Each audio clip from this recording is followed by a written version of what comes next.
Good morning, good afternoon, good evening, everybody. We're here to sorry, excuse me, I got a little tickle in my throat. Hang on a second. Sorry about that, guys.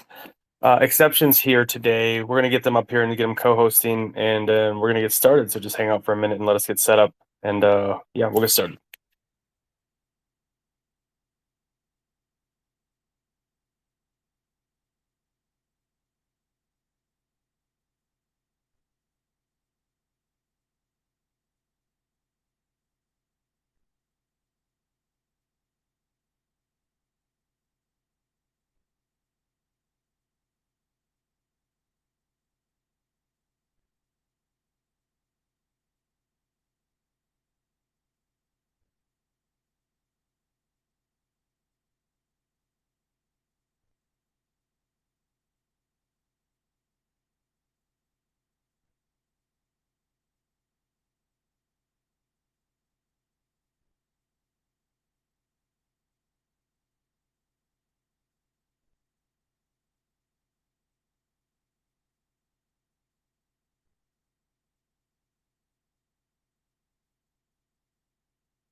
Yeah, exception. I sent you an invite link to co-host. We're still waiting on M. When he arrives, we'll get him up here as well. So look for that link, and we'll get started.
Exception, can you hear me?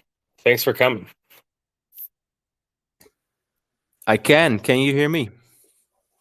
Yes, I can. We're still waiting on M to get up here. He showed me a screenshot, showing he's in here, but I can't see him. Sometimes that happens. I don't know why. If he could leave and come back, I might be able to see him. Awesome. I do see he requested to speak, but not as host, maybe. No, I can't see that either.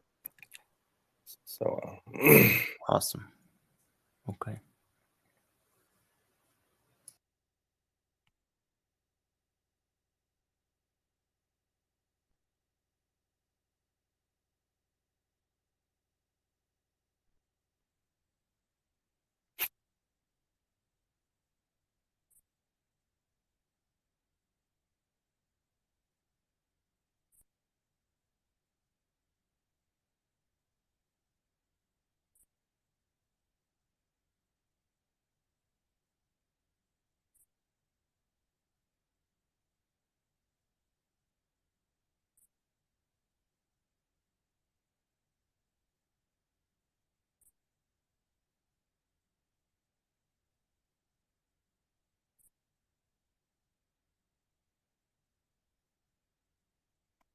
Hey guys, thanks for your patience. We're still waiting on him to get up here. He's rejoining, and then we'll get started.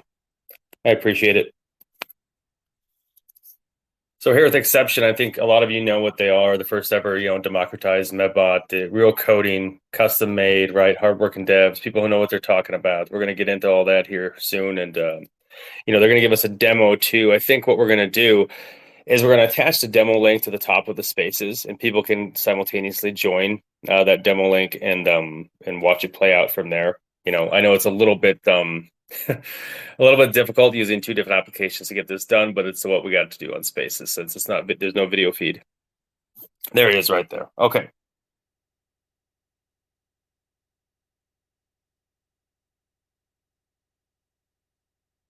Also, guys, we will take questions at the end of the show, towards the end of it, and you'll get a chance to speak. So if you guys just want to put your hands down, and when I request you guys to come up and ask questions, you can put them up then.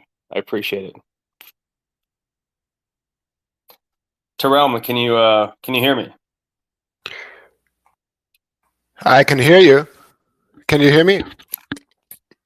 Yes, I can. Awesome. Exception, can you hear me? Let's get everybody, make sure we got communications working. Yes, sir. I can hear you. All right, let's get started. Guys, typically the way I want to start out a show, the way we should start it out is just tell us mainly about, I guess, each of your roles within the project, and why you guys created, Exception. And then we'll start from there. Sure thing. I'm Sir PT. Okay, on maybe Telegram, I just I introduce because I've been hosting the VCs on Telegram all this time. So I'm just the VC host. I've been interviewing the team. I've been interviewing the dev and basically doing some public communication around the whole project. And I've gotten very excited. So I'm just part of the excitement building around the project. The inner core, that is Exception we will be talking with right now, and he will also be showcasing what we have all come here to see. But I just want to summarize these past few days. We've been doing a VC every day since Monday on the Telegram, and we've been talking about the MEV bot. We've been talking about the various LARPs that are trying to vampirize on our success or on the team's success. We've been talking about how it works, if it works, what the benefits are, and all of those answers that were given, they can be found in the Telegram chat when you just type VC1, VC2, VC3 as a filter, and then Rose gives you those recordings back, and that's quite amazing because you get to hear the thoughts that come out directly from the dev. And I think that's very unique because you don't get a whole lot of professional spaces or professional devs that end up interacting with the community and actually answering questions, showing up every day, taking the time, really going in depth with their knowledge, with their what they're building, and explaining all of that. So that's very, very fantastic. So I'm just here listening. I'm going to throw in a question or two if I think of something, but I just wanted to give that in the beginning. Yeah, So I think that's a premier point, because when I first had talked to you guys went over this or put on this professional presentation for me and a few others, and got to watch it play out. And the only developers that would ever do that are ones that are competent and confident and have an actual product. So it was very clear to see you guys knew what you were doing, how to build it, and that you understood the technology that you guys were using. And I was very impressed. So I got a question for you though. Exception and the realm. Can you guys hear each other? Yeah, we well, can I can hear only each hear other. you. Right. Yeah, I figured that was the case. You But I can't think hear me. exception can hear you, but you Yeah, I just can can't hear hear him. him. That's weird. Why would that be? Okay, does It that apply for happens. everybody else, or? Okay. Yeah. I'm Can gonna everybody else hear rejoin. both of them and myself? Thumbs up, please, or whatever kind of emoji you want to use. I All don't think good, it so. looks like. So Okay, I'm gonna rejoin then. I'm sorry about that. Just No request worries. as soon as you come back. Sure. While we're waiting exception, maybe you can go into a little bit of detail on why this project was so important for you to start, and why you're so passionate about it, because it is a lot of work and undertaking to take this on. So you had to have, you have to have a real passion for it. Definitely. So when we started out collaborating with our partner, which is a very well established development firm, we had a couple of ideas. So firstly, we noticed how sniper bots and trading bots were taking off, grabbing a lot of volume, a big piece of the market in the niche that we're in right now. And that was quite interesting to us. Also, we were thinking about how we could create a tool set that could help users navigate these markets better, or just perform better. Now, MEV bots always had our interest because it's very technical. It's highly complex for most. So it was also very interesting to us, and we figured, oh, can we build such a bot? And I was discussing with our partner and the development team, and they were quite confident that we could actually pull that off, because it's very complex technology compared to all the other tools that are out there. Now, in brainstorming in how we could create such a bot, because just creating the bot and trying to compete in that realm for ourselves was for testing purposes. We could do that, but our mission was to build tools for users, because that's what we like. We like to onboard users, create good tools for users, and make a difference in that sense. So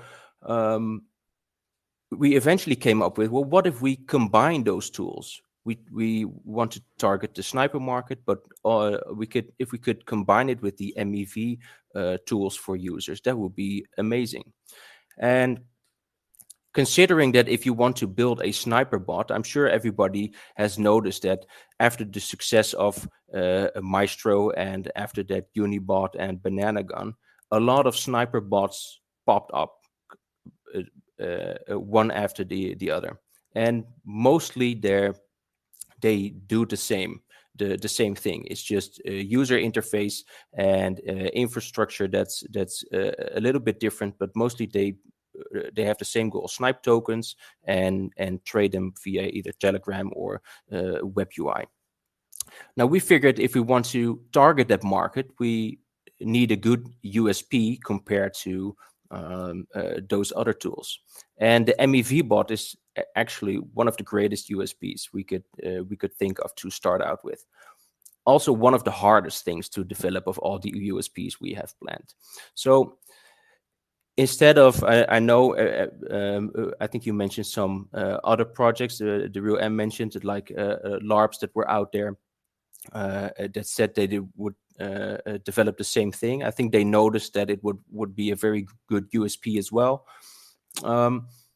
So we thought, how about we develop that first in-house, and then we start talking about it and putting it into our product suite and start promoting that. But we need to be very sure, even though we're confident, we need to be very sure that we're able to deliver the actual product, because otherwise you're just one of the other LARPs. You start out with saying you're going to build an MEV bot or whatever else, and then at some point you slowly try to transition into other products and hope that it fades away. So we started out with the MEV bot, tested that into production, and when we successfully tested that and we were certain we could deliver the product, we started to talk about it with other people. Yeah, and certainly Mevception is only the first of many tools you guys are developing and working on to provide to the public. So I'm excited about all the things you guys are doing over there. Yeah, so take us through, I guess, one of the biggest questions, one of the hardest things for me, what I do is breaking down things in a way people understand. And you guys have been talking all week, so I kind of feel bad asking you. You guys have been explaining this nonstop. But for people who maybe just came in, people who don't really quite understand it, they're not connecting dots. How does the MEVBot function with inside of the block of your cells to operate and work at this simultaneously? Yeah, it's actually one of my favorite topics, so I'm glad you asked. So I'll walk through how an MEV bot actually works and why it works. So an MEV bot is a bot that tries to extract the maximum value. Previously, MEV would stand for minor extractable value. Nowadays, you can say it's maximum extractable value. And what it tries to do is to extract maximum value within a certain block. Now, what they do is they scan the mempool for pending transactions. And how do transactions get into the mempool? A certain user, wherever yourself or myself or anybody else, whenever we perform a swap, let's say a Uniswap, and we say we want to buy XYZ tokens for $1, and we press swap and the transaction is sent, you can either send a private transaction, those are the MEV blockers and other RPCs that are for, so it's private, but normally those transactions are public. So the transaction gets sent into, let's say, the blockchain, for example. They're sent to the block builders, but before they are for those block builders, they get collected inside the memory pool. And it's basically a waiting room for all these transactions, and the block builders check out these transactions, and they pick whatever transactions they can fit well inside a block. They propose the best, most efficient block they can find, and then propose those to the validators, after which it gets included to the blockchain. So this memory pool is basically public information. You can query the memory pool and get the information that is attached to those transactions. And the data that is inside these transactions, for example, are what wallet address it is, what contract they're interacting with for a swap, what tokens they are providing, what tokens they want to receive, how long the transaction is valid for, the amount of gas they're willing to spend, etc. Now, one thing that's important here for MEV bots is that they see the maximum extractable value, which is for if you perform a swap for a token and you say, oh, there is you set a certain amount of slippage, the price is $1 right now, but you basically mention to everybody in public, I accept a price of $1.20, for example. And these MEV bots, what they do, they say, okay, buddy, I got you. I'll arrange you the price of $1.20. So they perform they send a bundle of transactions, and that's basically a front run and a back run to be around your specific transaction to facilitate the price you mentioned you are willing to take. And they are able to extract a profit, extract value that way. And that's what happens in a large scale. It's quite a big market, and certain players really dominate that right now, and they turn over a vast amount of money doing that.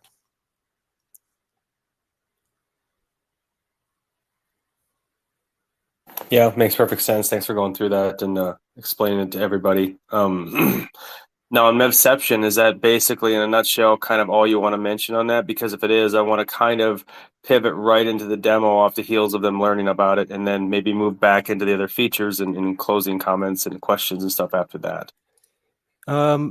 Yeah, sure. Let me see.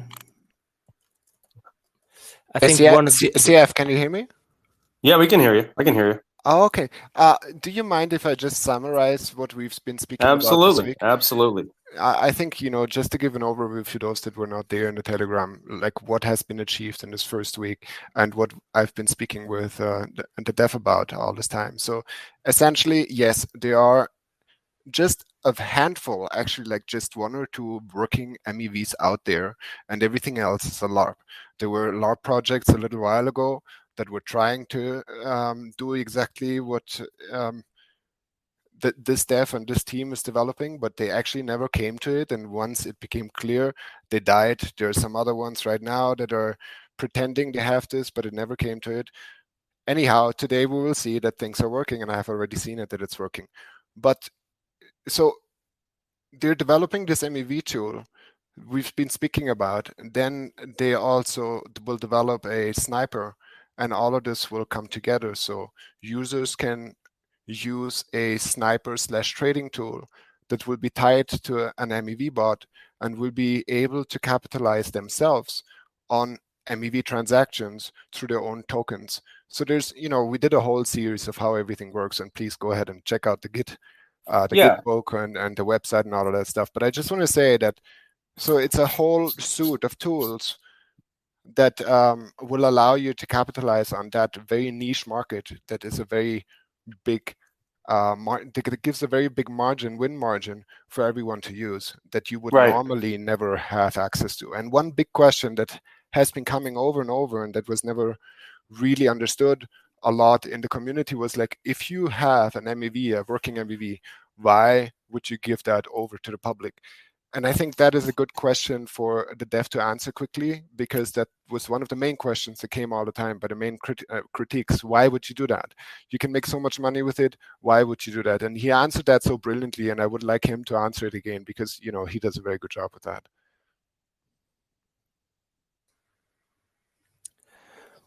Thank you for that introduction. That's right. I think the reasoning to share that is quite important, because there's a lot of money that's being made by these MEV bots, and I think that in the former VC that we did, I mentioned 4 main reasons to share the MEV bot, and the first one is that we feel that it's right to do so, to democratize these tools for all the users. But we're not just a philanthropic business. We're actually building a business right here. So there are other reasons as well. The second one is it's more capital efficient. So everybody we can target the buy side of all the MEVs. That's easy because we just need wrapped Ethereum. But on the sell side, all of these transactions, what we need the token side for that. Now, at the rate that all tokens pop up every day, it's very capital inefficient to try and buy $1,000 of each of these tokens and try to offset that investment with returns within any given time frame, because the life cycle of most tokens that are launched aren't that very long. So for capital efficiency, it makes sense to combine it with a sniper and trader and allow users to use their tokens that they are trading anyway. They're buying these tokens anyway. So why not just approve it to the MEV bot? And on our side, we don't have to buy every single token. And on the user side, they can get a increased return on their tokens, or from any profits cost basis reduction that way. The third reason is competitive advantage, because if you are able to target a more wide range of tokens, and that's also helpful if you are more capital efficient and target way more tokens, you can combine all of those with the normal buy side, and you increase your competitive advantage. For example, if there are 5 opportunities in a single block that the largest MEV bot right now is targeting, and we are spotting those opportunities as well, we would be in direct competition, and there's only a certain amount of gas fees we can offer to the block builders until you reach like only 1 cent of profitability. Now, if we have users targeting all other tokens as well, or a large amount of other tokens, we could potentially include in that same bundle 3 other opportunities or 5 other opportunities that the competition isn't targeting. That way, we can offer more gas fees to the builders. We have a more competitive bundle we can offer, and by doing so, we can also ultimately widen the profit margins on the buy side compared to the other bots. Now, that's just if we take the MEV side of the user's tokens. Now, imagine if we start bundling those transactions with normal trades, snipe trades, etc. So we can be way more competitive that way. And the fourth reason is that even though the MEV bots make a lot of money, combining the capital efficiency and the competitive advantage, this also offers us as a complete suite of bot tools. It's a better business model. There's way more revenue to be made. If you check the top MEV bot and compare that to the top sniper tool that's in operation right now, the sniper tools make more money than the top MEV bot. So it's just for longevity and for as a business, it's just a smarter decision to do so. In our opinion, it's a no-brainer to do this. Great. That's so great to hear it again. And I just want to add for those that just to read in between the lines, or haven't really gotten the gist of it. It means you're using this tool, you're buying some random token, and you approve that token, and you will earn passive income in form of wrapped ether while you're holding that token in your wallet. And if things go well and there's a lot of volume or a lot of MEV opportunities, sooner or later, you basically get that token that you have in your wallet for free because you're earning passive income through MEV opportunities. That's how it translates into, direct income into your wallet. And then the second thing is the team using the buy side MEV transactions on the treasury in order to, increase the treasury, and that and those returns are being fed back into the chart. And those tokens that are being bought back are then being shared with the community, with the tool users as a revenue share. But it's more like a reward for you. It's not a direct revenue share. It's a reward for a gamified reward for using the tool set that is available. So that way, everything ties nicely together. The team has a beautiful chart on the website and also in the Telegram bot. And I think that sums it up in a nutshell. And then, if you have more questions, please join the Telegram group, and, the mods and the dev is always there. You can ask questions and so forth. And you had mentioned earlier that that a lot of people out there, they're ineffective or maybe pretending to develop this technology and then they can't develop it. Can you kind of go over why those technologies are LARPs, and don't name names, but why they're LARPs, and how hard is it to build a technology like this, and how complex and how time consuming is it? It's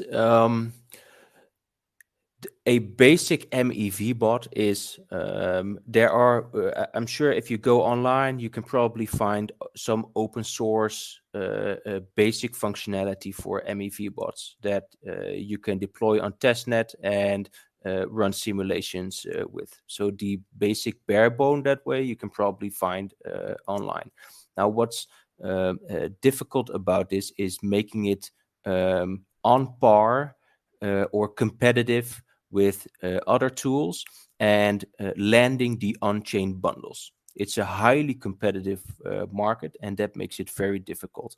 And I must mention that we've been building this for months and months, and it's incredibly expensive to make this tool in a competitive way that you can land on-chain bundles like this in competition to the other tools, because the other bots are technically very well made, and we can now compete in that market. We can participate in that market, and if when we roll out the onboarding the users and with the other tools, we can. I'm generally a humble guy, but our goal is to dominate in that market.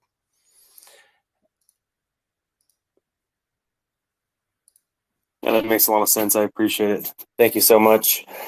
Do you guys want to do the demonstration now, or do you guys want to do I did a little bit more? When you sent when you said to run through the demonstration, I performed the transaction. I've sent the links in to you. Right. Or maybe the real M can pin them. I think we can go through them one by one. Mm-hmm. We went to this is like a controlled experiment, so we picked up a token that we had bought balance of, and we approved to the contract, and then performed a sell transaction and from a separate wallet. Hold on 1 second. Should we share that in the Telegram group, or? Oh yeah, sure. Yeah, please do. Okay, let me do that now. Which one do you guys want to go over first? There's 3 of them here. So let's start out with the DEX tools link. So we can show that there's a front run and back run transaction. All right. Okay, sharing it right now in the exception group.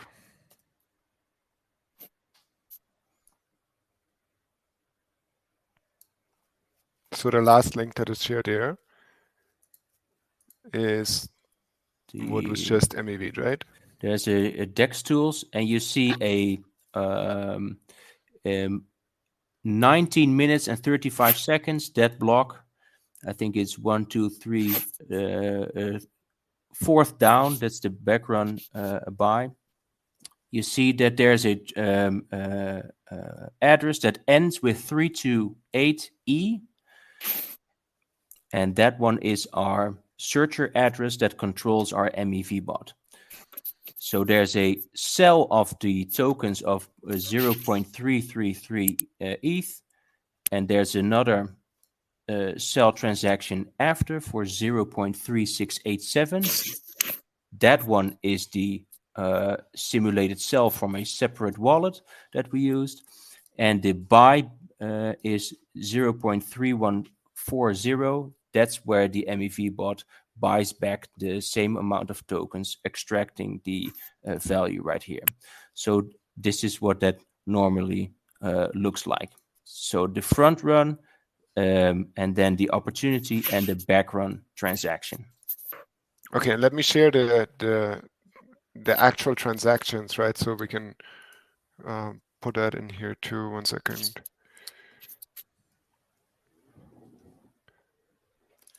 Let's see which one you.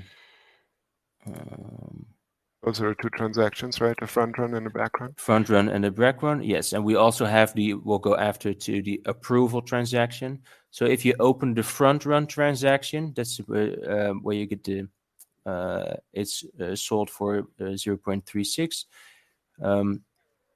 No, this is, excuse me, this is not the front run. This is the opportunity transaction.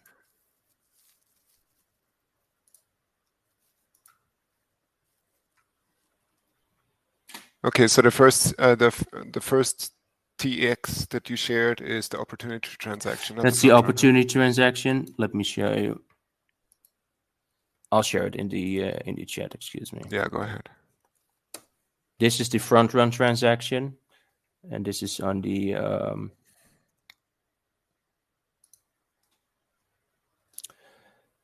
and if everybody opens that particular transaction, you see something going on. That is, you see the searcher address that says from interacts with the MEV contract. And here's what happened. You see the first all transfers from a address that ends with F257. That is our user wallet.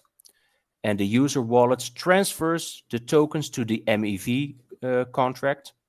The MEV contract sells those tokens for 0.33 Ethereum. Now, if we open the other transaction, which is the background transaction. Do you mind posting that quickly? Yeah, sure. The background transaction, here we go.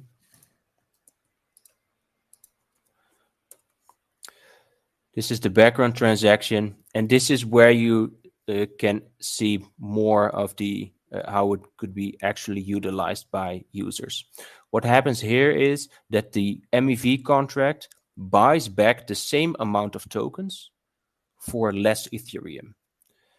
Now it buys back the same amount of tokens for 0.31 and something ETH. And then from the last two, you see the last two lines, it says from the contract to the address of F257 on the end, it transfers back the amount of tokens that it first transferred in, 425 million, and also sends the MEV profit to the user. Now, this is after the gas fees are deducted. So the gas fees are deducted and the MEV profit is sent to the user. And if you click on that address of that user, token holder, you see we've been testing for a little bit.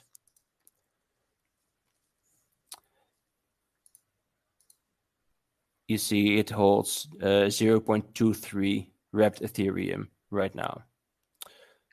This would be like the holder. This would be like me, for instance, yes, holding that token and yes, receiving this reward because I approved that token, right? Yes. So this would be actually my reward for using this tool. Yes. Now I do have to mention that when we roll out, we'll have a fee that will be used in the ecosystem, etc., and that will be deducted from the profit as well. But do we? Because we now don't have that in place, there's no use case to test it in this particular case. The full profit is sent to the user wallet for these in this testing environment. Yes. That's a great point. I just also want to mention that it would be good if we do this exact presentation in a live demo screen sharing in our Telegram, because it's not possible to do it on Twitter Spaces. So we can schedule that for next week, maybe early next week, and do a live demo again where you can see it actually happening live in front of you in screen sharing.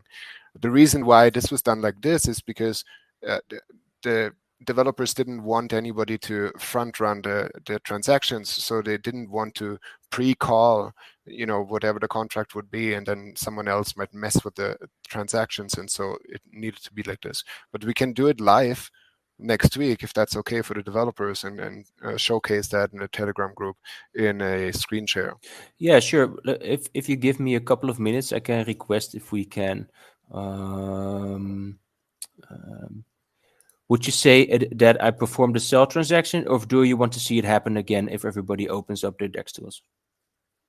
It doesn't matter. I mean, if either we do it as screen share or you share a DEX tools and everybody can see it live as it's happening. I mean, however it's better for you. Okay. That's fine. We can cycle through this exact one again if you like. Let's do it. Because Let's it do was it. because this was a like a control test, and like you mentioned, we didn't want anybody to mess with this transaction, because if I would say I'm going to perform the MEV on this token right now, there would be a chance that somebody would spam buys and sells with high gas that would lead in a Right. failing demo. But let's do it. I mean, if you can do it live like this, where people can just, look at the DEX tools and then see it live happening, that would be absolutely breathtaking. Because currently, that's still some hater might still say, well, you prepared this, right? Or you faked this or whatever. But if it's actually happening while you're seeing DEX tools, I think that, blows all the doubt away. I just want to share this screenshot here. I'm going to share that in the Telegram group as well. This is from our data analytics team. They're watching every single transaction, and they're seeing. So this MEV bot has done 122 MEV plays since it went live, and it had 2 losses and 124 plays. Sorry, they had 2 losses and 122 were in profit. That's a hit rate of 98.39%, which is quite amazing. So in one of our first Telegram VCs, we showcased one particular MEV transaction where it was a sandwich where it had, I think, 4 or 5 sell orders inside. So it sandwiched multiple sell orders into one, and it managed to squeeze out 0.33 ETH, I think, from that one transaction, and that user got his tokens back, and I had an additional 0.33 ETH, which would be like what, $600-700, just like that in one transaction, which is astonishing, right? Absolutely astonishing. Here's the example. It just showed up in the Telegram group. You can see it there. Yeah, that's right. So does everybody has their DEX tools open? Yeah.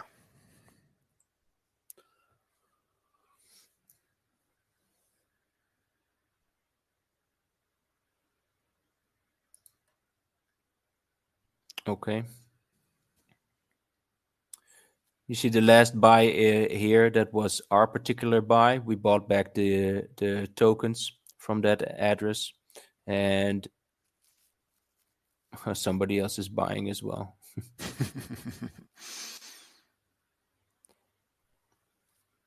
So you should be seeing a pending transaction right there. That's when it's in the mempool, and the exact same thing should happen. We're still looking at Meme Lord, right? Yeah, it just happened. You see right here, you see the 2 yellow ones, bot or smart contract. Those are the Right. front run and the back run, and the middle one is where we sold the tokens. Ah, yes. Right there. Awesome. So even there, we squeezed out 0.008, 0.008, like $19. Nice. Good money. Well, I guess we shilled this token because now people are starting to buy. Yeah.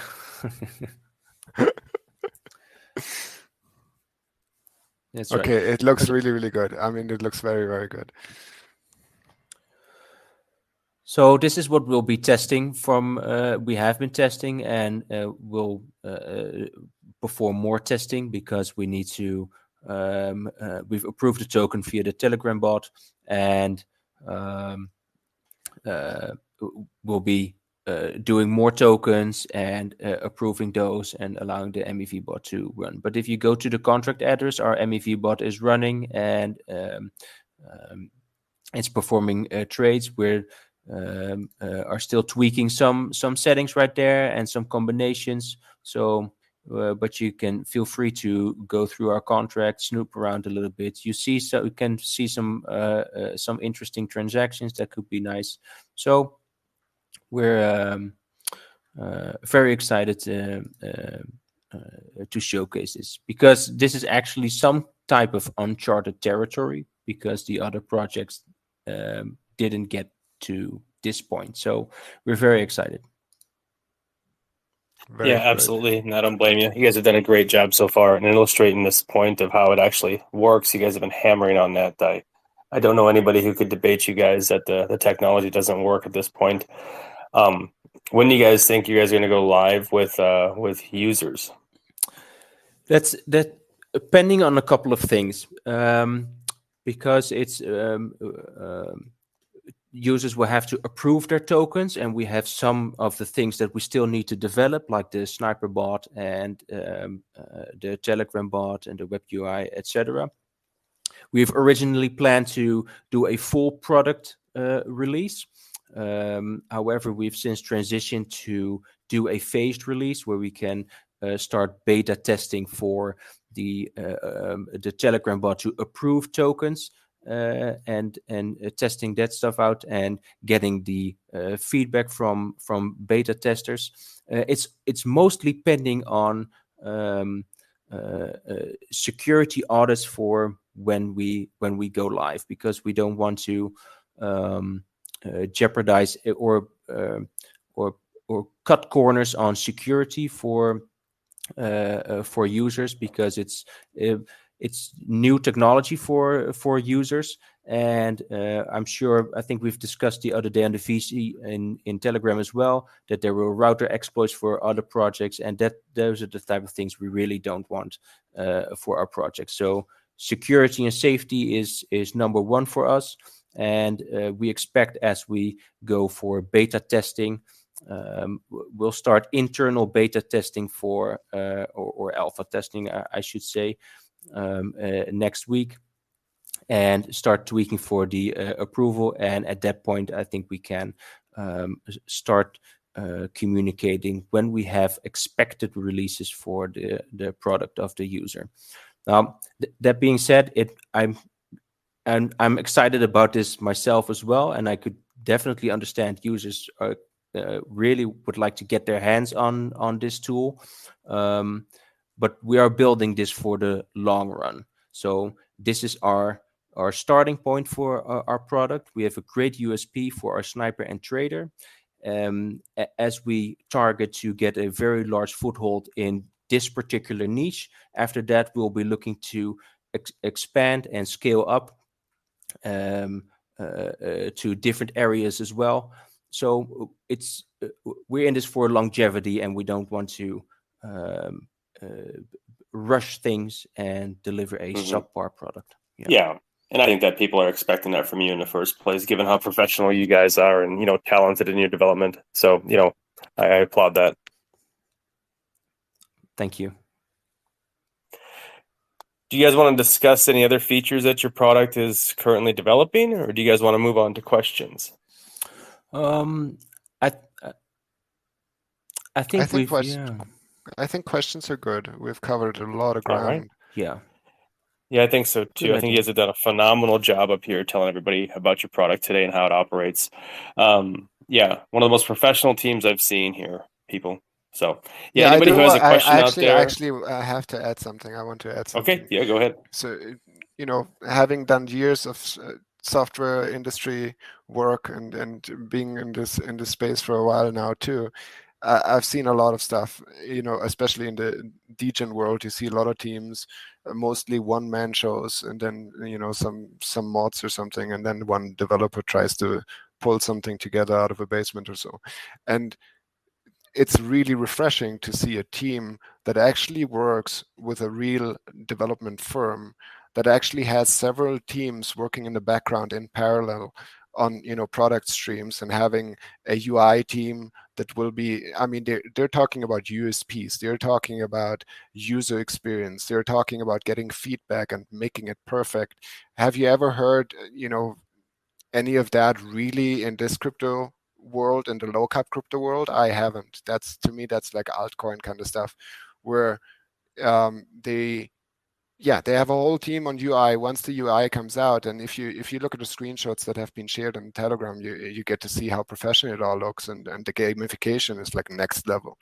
So once the UI comes out, they're going to do user experience studies, and they will see how everybody interacts with it. We're going to have spaces where people can come in and give their feedback, so everything can be improved periodically through a timeline. And I think that's a professionalism that has been lacking in this space, and that will really propel this project forward and actually make it stand out. I just wanted to add that. Yeah, those are great points, and that's great. Thank you so much. Anybody out there who has a question, put your hand up and come on up.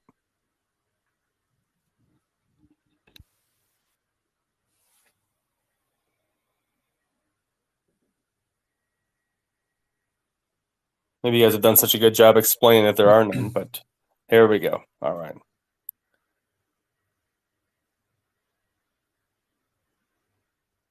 Hey, Odin, go right ahead and ask your question.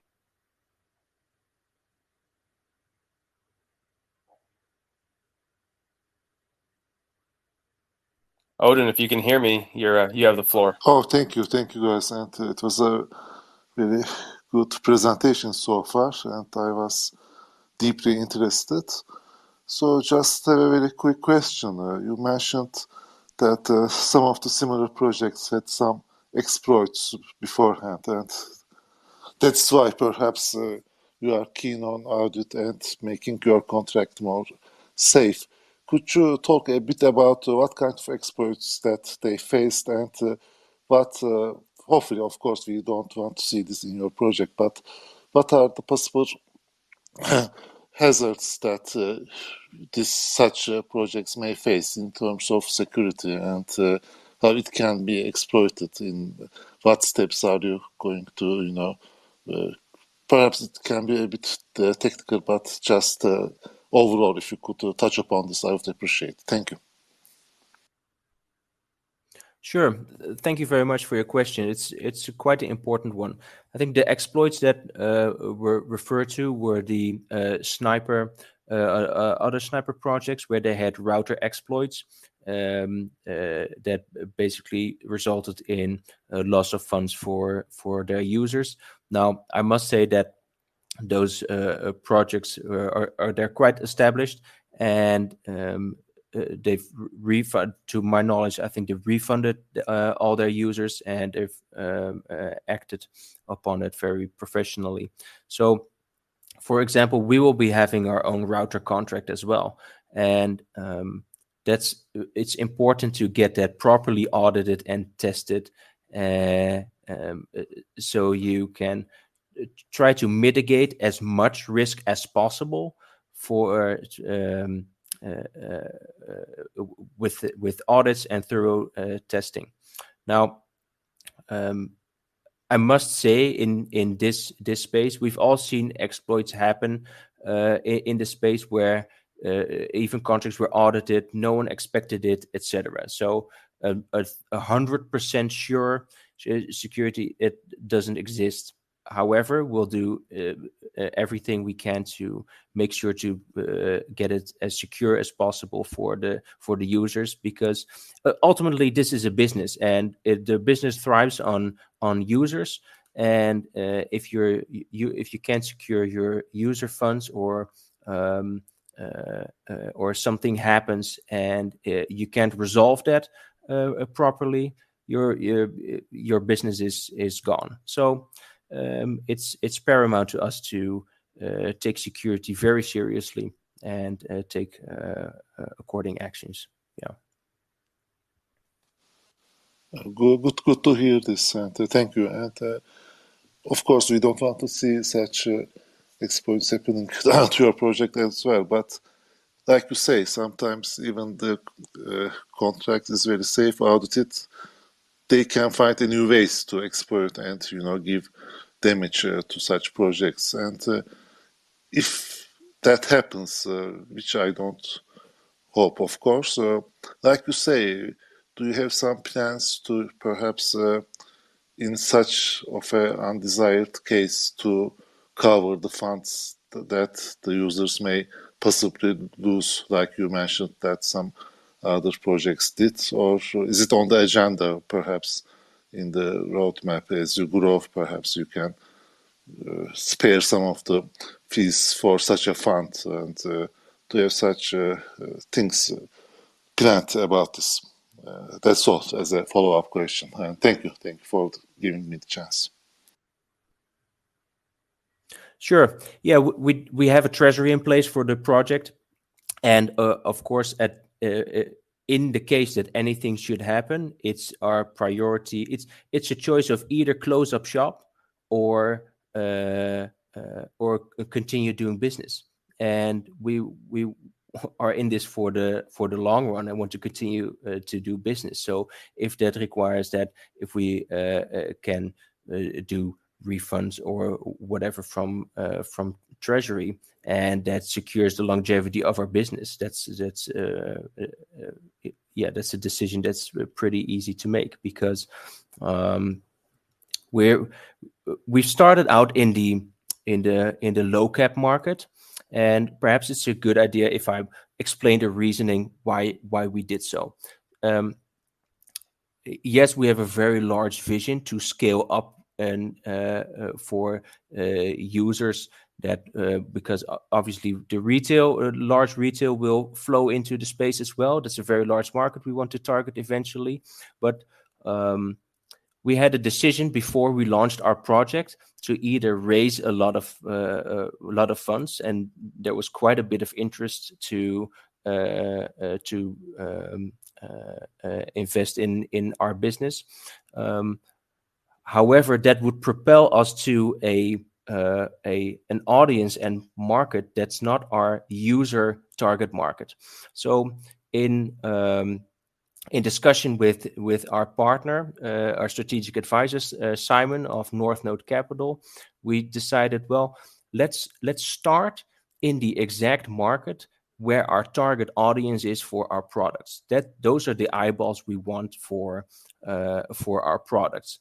And we sure, raising funds for your development, etc., is a great idea, and that's perfect for your project. But the user is most important to us, and we feel that in this area we can build the best community and a foundation for our first users. Oh, thank you for such elaborate explanation, and looking forward to when it is live and fully functional. Thank you for the chance, and good luck. Thank you. Yeah, thank you, Odin, for your question. I appreciate it. Kay, you have the floor next. Hi, can you hear me? Yeah, I hear you. Okay, so first I want to apologize in advance if I'm asking a question that has already been addressed. As far as the MEB portion, that's where I'm a little bit confused. Is this going to does it give individuals the ability to use that on their own, or is that something that the team does? Can you kind of walk me through that? And once again, I want to apologize. I've been doing other things while on the spaces, so no, didn't quite hear. No, it's an excellent question, actually. It's both. So for the sell side and using the tokens, that's something the users are approving their tokens. So that's on the user side. The project runs the MEV bot and provides the technology, and the user will approve their tokens, and it's to the MEV bot, and then it gets performed. So that's on the user side for the tokens. If you have a specific token you approve to the contract, those tokens can be used in these type of transactions. That's on the sell side of the MEV. Now on the buy side, that will be run from the treasury, because it's mostly wrapped Ethereum. Down the line we'll do others as well, like USDC or other tokens, but it's using wrapped Ethereum, and it's way more efficient to do that from a treasury side than from the user side. I hope does that answer your question, or was it slightly something else that you meant? No, I think the portion that when you stated that it's that the treasury controls it for the buy side, I think that in essence, I think that answered. So I appreciate you. All right, thank you. Any more questions out there from anybody? Kay, thank you. That was an excellent question. There's a question in the Telegram community I just want to address. Can you hear me? All right.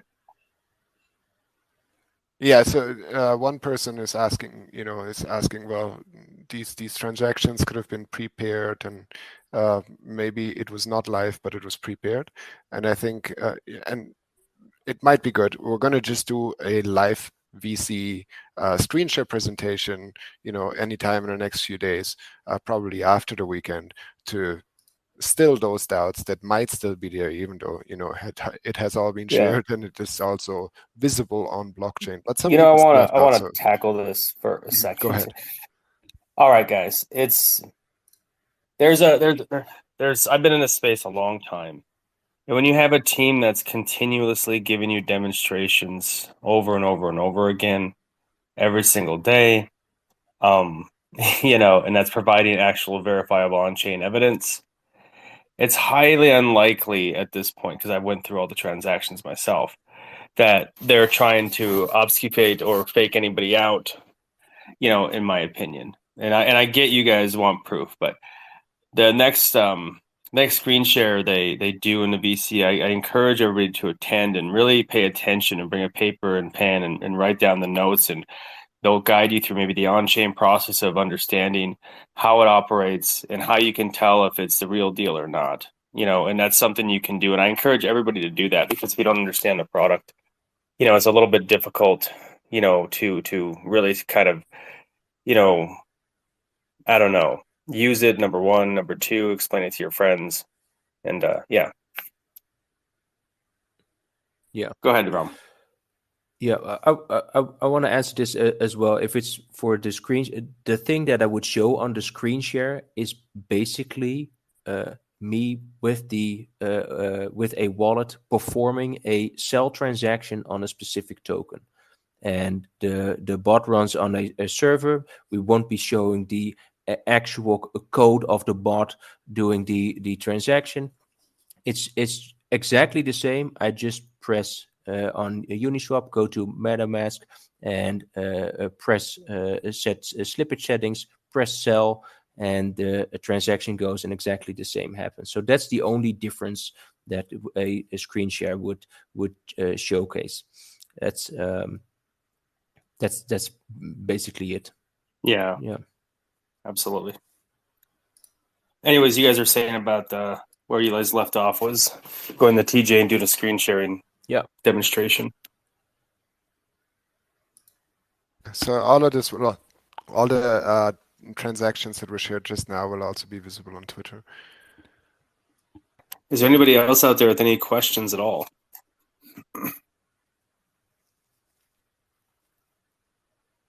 You guys have done a fabulous job up here today. I want to give you guys a applause for it. You guys have explained the technology very well, and talked about user benefits and explained how it benefits holders. And I thought you guys have done a great job. And thanks for coming on, guys.